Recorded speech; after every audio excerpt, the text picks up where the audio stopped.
across 3 continents. So what is meant by empire? Empire means a group of nations or peoples ruled by an emperor. So here an emperor is meant for the Roman Empire, whereas the 3 continents are meant for the Europe, Asia and Africa respectively. So thus an empire across 3 continents was known as Roman Empire.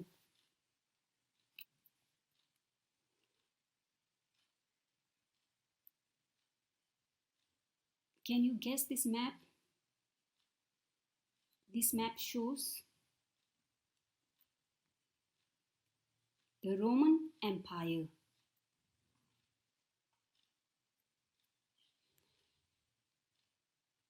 So at the very first level, we would move on to the sources to restudy the Roman Empire.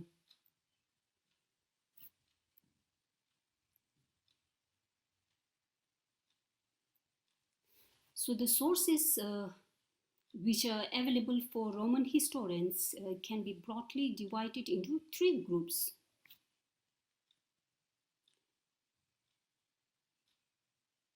The first feature is called texts. So the textual sources include histories of the period written by contemporaries, and these were called as annals, as the narrative was done on a year basis or on a yearly basis. So these include letters, speeches, sermons, laws, and so forth. And the second source is based on the documentary sources, and it includes inscriptions and papyri. So inscriptions were inscribed or cut on stones, thus a large number of them survive either in Greek and Latin languages. Whereas papyri, it was a kind of a reed-like plant which was grown along the banks of River Nile in Egypt and was used to produce a writing material that was used in everyday life. And there were thousands of contracts, accounts, letters, and official documents still survived on papyrus. So the papyrologists published their accounts, letters with the help of papyrus. So papyrologists means the scholars who usually publish their accounts, letters on papyrus. So this image shows an example of a textual source, whereas this image shows a papyrus scroll. And this is a kind of a reed-like plant that was once grown along the banks of River Nile in Egypt and is used to produce a writing material. And this image shows a writing material which has produced from papyri.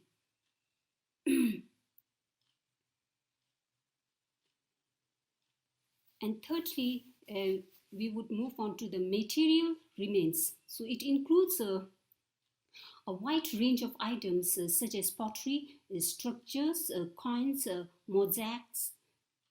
Mosaics means mosaic means pictures or decorations made of small, usually colored pieces of inlaid stone, glass, etc. And next, monuments, entire landscape, etc. That mainly have discovered by archaeologists through their excavation and field survey. And each of these features tell us depth information about the past.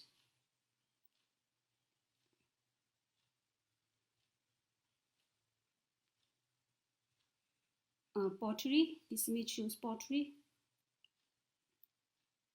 Okay. Coin, mosaic,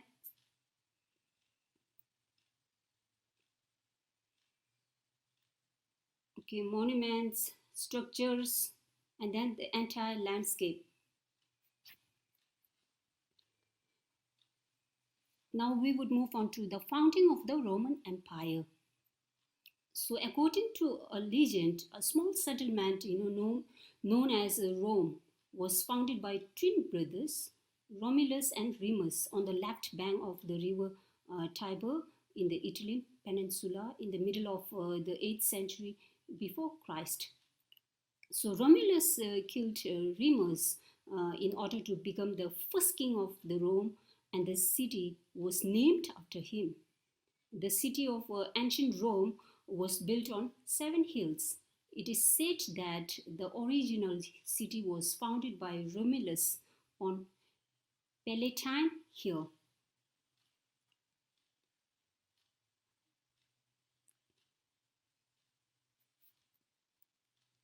And whereas the scholars,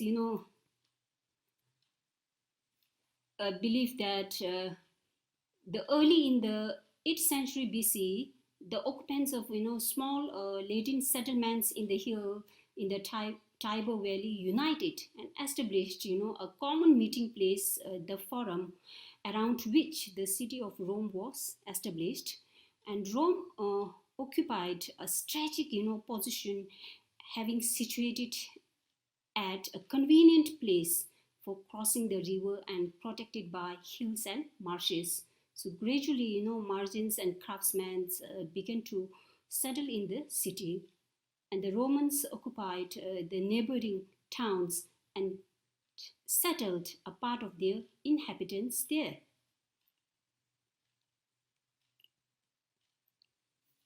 Two powerful empires. So, in the period between the birth of Christ and the early part of the 7th century down to 630s, the two most powerful empires have been ruled over most parts of Europe, North Africa, and the Middle East, and they were namely the Rome and Iran.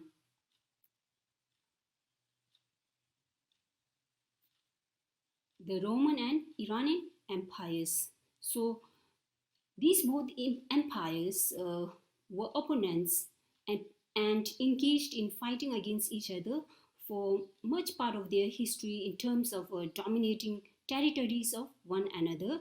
And these two empires located just next to each other, and it was divided only by a strip of land that ran along the river Euphrates. The two powerful empires.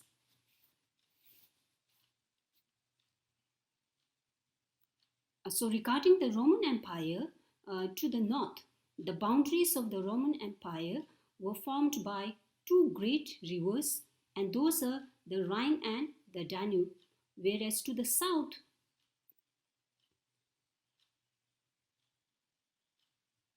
formed by the wide area of desert called Sahara, and to the west, the boundaries were formed by Spain to Syria in the east. And regarding the Iranian Empire, Iran had occupied, the whole area south of the Caspian Sea down to the eastern Arabia, and probably has occupied large parts of Afghanistan.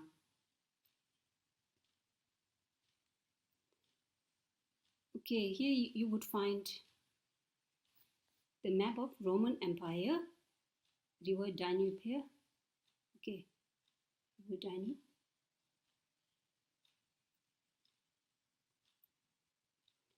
This one is Spain, and to the east Syria.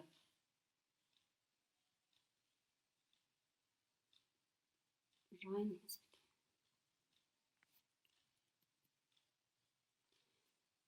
And this map shows the Iranian Empire, okay, Caspian Sea, okay, Arabian Sea, and Afghanistan.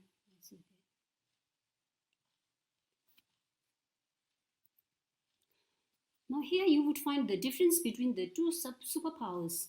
So the two superpowers are called, the Roman Empire and the Iranian Empire, particularly in the ancient Rome. So the Roman Empire had a diverse population from different nationalities while looking into its geographical expanse, and it was a mosaic of territories and cultures that were mainly associated by a common system of government with a single ruler. And a number of languages were spoken in the empire, but for the purposes of administration, Latin and Greek languages were widely used. Whereas in terms of the Iranian Empire didn't have as diverse a population as the Roman Empire, and the dynasties such as the Parthians and the Sassanians had ruled over Iran had a population that was largely Iranian, and people of Iranian Empire usually spoke Persian language rather than some other languages.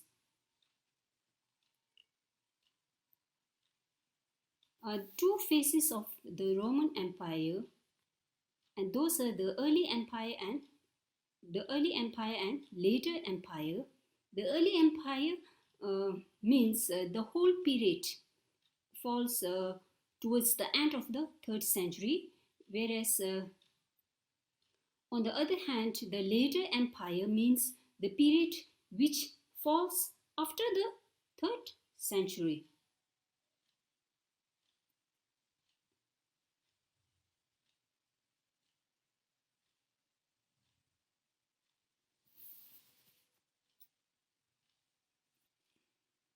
Now we would move on to the features of the early empire. And the first feature of the early empire was based on the three main players in the political history of the Roman Empire. The Emperor Augustus. So in 27 BC, Augustus has become the first emperor of Rome, and this marked the beginning of the Roman Empire. And he didn't actually, wish to become the absolute ruler or despot. It was owing to his strong sense of respect for the Senate, the body which controlled Rome earlier when Rome was a republic. So the republic was the name for a regime in which the real power lay with the Senate. And the republic lasted from 509 BC to 27 BC, when it was overthrown by Octavian, the adopted son and heir of Julius Caesar, who later changed his name to Augustus. So Rome had experienced, many years of civil war, and he has brought, peace to the land and began to rebuild, much of the city and the empire. He built many roads, buildings, bridges, and government buildings. And he also strengthened the army and conquered much of the land around the Mediterranean Sea. So under his rule, Rome was once again experienced peace and prosperity. And Augustine ruled up till his death in 14 AD. Succession to the throne in the Roman Empire. So the succession to the throne was based on family descent as far as possible, and it was either through natural or adoptive process. For instance, Tiberius, who was the second ruler of the Roman Empire, was the adopted son of Augustus. So the empire inherited by Tiberius was so huge that the additional expansion was not felt particularly necessary by him.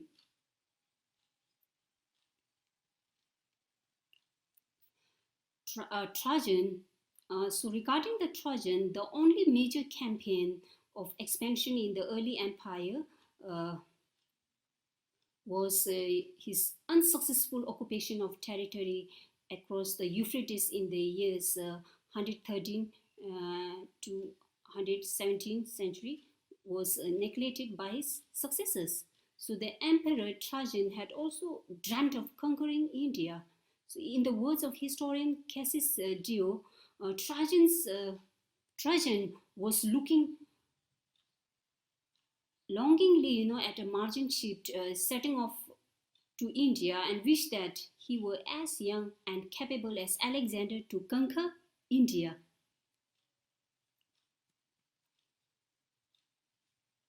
Next, we would move on to the Senate. So the Senate had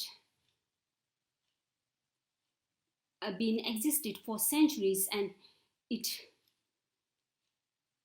consisted of the aristocrats, the wealthiest families of the Romans, and later mainly of the Italian landowners. So the Senate, the body which controlled Rome earlier when it was a republic. So most of the Roman histories written were survived either in Latin and Greek, were written by people from senatorial background. So it is evident that the emperors were judged particularly on how they actually dealt or behaved towards the Senate. So the worst emperors of the empire were those who usually remained hostile to the Senate by behaving with suspicion or brutality and violence.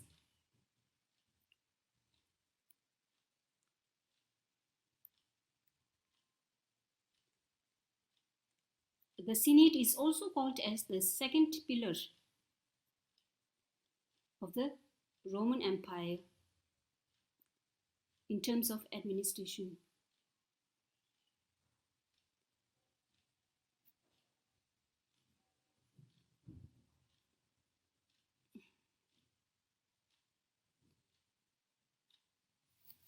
And the third pillar or the third player in the political history of Roman Empire was the army. So unlike the army of its rivals in the Iranian Empire, which was forcibly recruited, the Roman army was a paid and professional army where soldiers had to put up a minimum service of 25 years. Uh, the existence of paid army was a distinctive feature of the Roman Empire. By the 4th century, the army had become the largest single organized body of the Roman Empire, and it had the immense power to decide the fate of the emperors.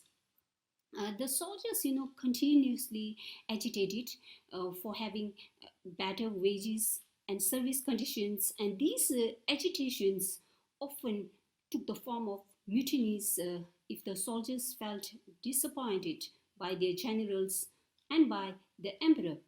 So the army was usually hated and feared by the senators, as the army was a source of creating unpredictable violence in the empire, particularly in such a tense situation of the 3rd century, force which forced to impose heavy tax in order to pay its increasing military payments.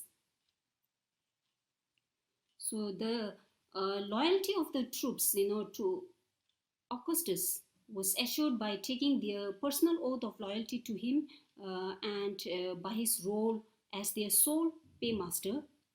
So Augustus was their patron. His military commanders were the members of his family or men of immediate circle.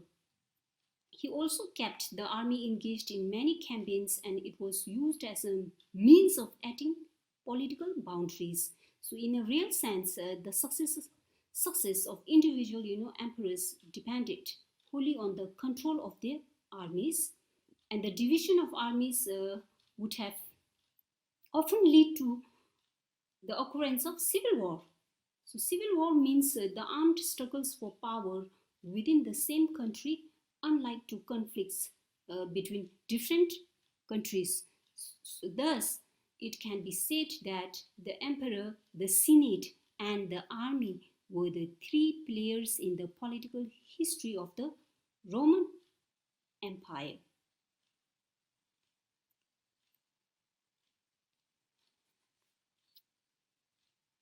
And next, we would move on to the gradual extension of the Roman direct rule. So, the gradual extension of the Roman direct rule process was succeeded by capturing a whole series of dependent kingdoms into Roman provincial territory. So, there were a number of such kingdoms in the Near East that were clients of Rome, and their rulers could be depended to use their forces in support of Rome, and in return, Rome had allowed them to exercise their rule independently. By the early 2nd century, those kingdoms which existed in west of the Euphrates had taken in control by Rome. Administration of the Roman Empire. So how was the vast Roman Empire administered? So the vast Roman Empire was controlled or administered with the help of urbanization. So all the territories of the empire were organized into provinces and were subject to taxation.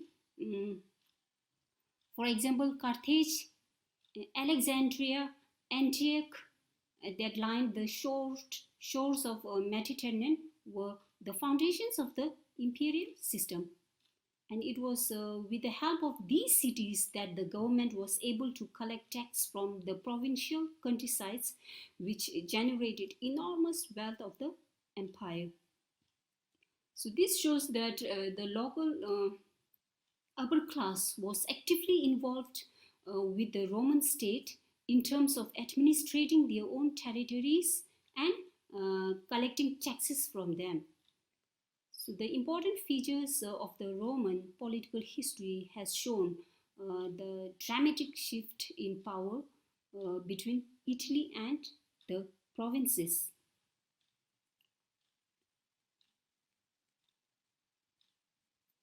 And throughout the 2nd and the 3rd century, the provincial upper classes provided experienced, officers that administered the provinces and commanded the army. So thus they became the new elite of the Roman Empire, and they controlled, the army and looked after the provincial administration. And they became enormous, powerful than the senatorial class because they had the backing of the emperor. Emperor, Gallienus strengthened their rise to power, by excluding senators from military command. He intentionally, did this in order to prevent control of the empire from falling into the senators' hands.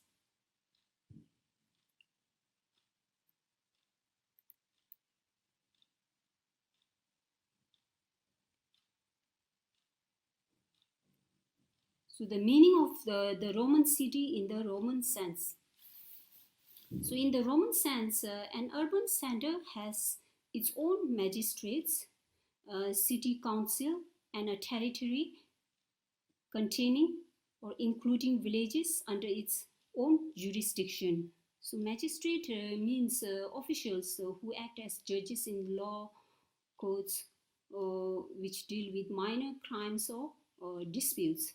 So here the one city could not be in the territorial part of another city, whereas the villages could be upgraded to the status of a city and vice versa, generally with having a support of the emperor or as a mark of favor from the emperor.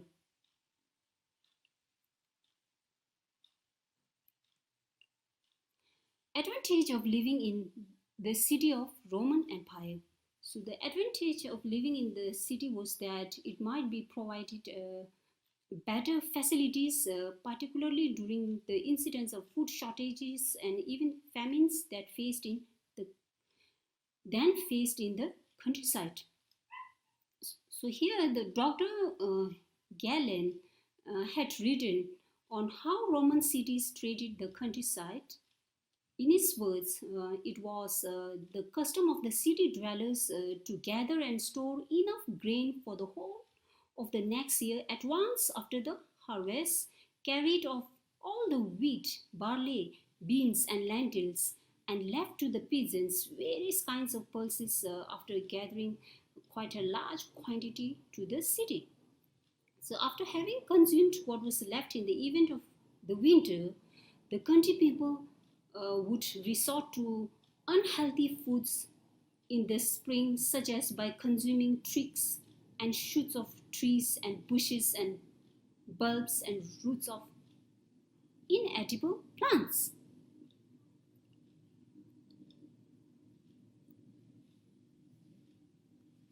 And the next feature of the early empire was establishment of public baths.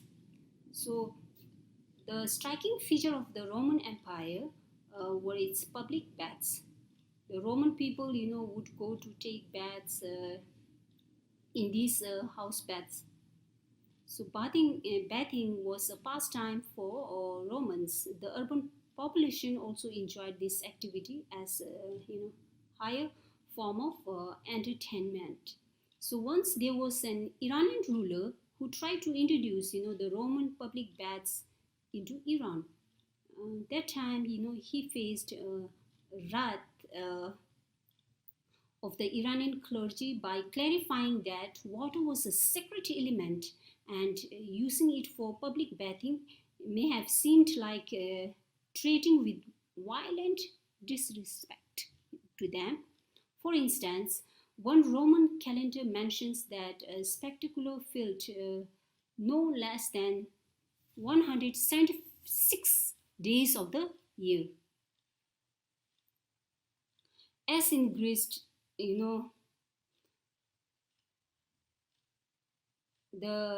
Roman baths have become a focal center for social and also recreational activity. So as the Roman Empire expanded, the idea of public baths spread to all parts of the Mediterranean and into the regions of Europe and North Africa. And this picture shows the public bath house.